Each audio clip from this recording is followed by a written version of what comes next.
Ja, ljus Sound tillbaka här. Vi har nu kommit igång med tävlingen.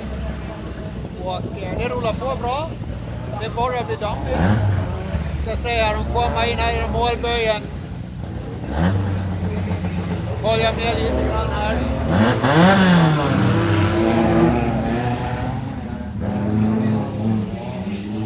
Och vi är alltså inne i seniorernas 50 omgång här och klockan är väl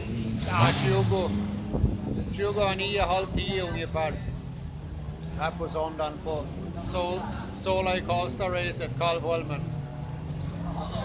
Det funkar på bra idag. Det börjar bli dammigt. Och det är faktiskt så att solen sticker igenom ganska ordentligt just nu på sin stundtal, ska tilläggas. Det blir en bra dag här. Ska se, vi kan ner lite mot startplattan här. Där har vi den. Där har vi då nästa hit som strax ska iväg.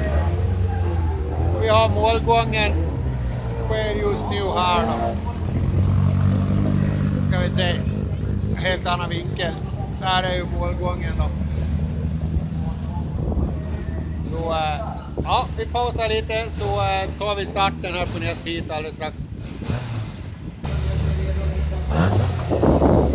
Ja, då är vi tillbaka här då.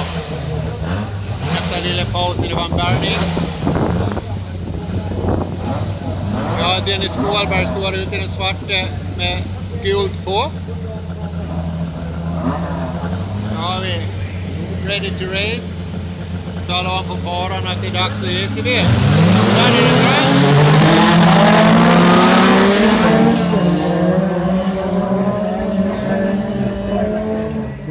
Ja, där försvinner de bort genom startböjen. Det brukar vara grötigt där borta.